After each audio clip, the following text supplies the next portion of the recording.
بنك الإسكان والتعمير وهيئة المجتمعات العمرانية بتنفرد بأرقى الأحياء اللي موجودة في العاصمة الإدارية الجديدة، منطقة الآر 5، منطقة جاردن سيتي. دي أفضل منطقة دلوقتي موجودة على أرض الواقع بكلمك من خلالها، فيها كل الخدمات وفيها كل الفاسيلتيز. الكيان اللي بيقدم لك الشق الراقي اللي تبع الدولة بتقدم دلوقتي فرصة قوية جدا، شقق وفيلات استلام فوري متشطب بخطط سداد على 10 سنين.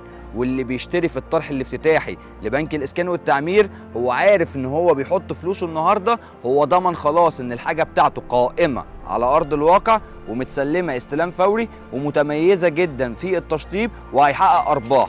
واللي اشترى في منطقة الآر 3 في الطرح الافتتاحي النهارده حقق 5 أضعاف. فدلوقتي ده الطرح الافتتاحي لبنك الإسكان والتعمير وهيئة المجتمعات العمرانية في منطقة الآر 5 منطقة جاردن سيتي. عندنا الشقق بتبدأ معانا الأسعار من أول 5 مليون جنيه، بندفع مقدم 5% 250 ألف جنيه، وبعد 3 شهور 250 ألف جنيه، والباقي قسط بيوصل مع حضرتك لغاية 10 سنين.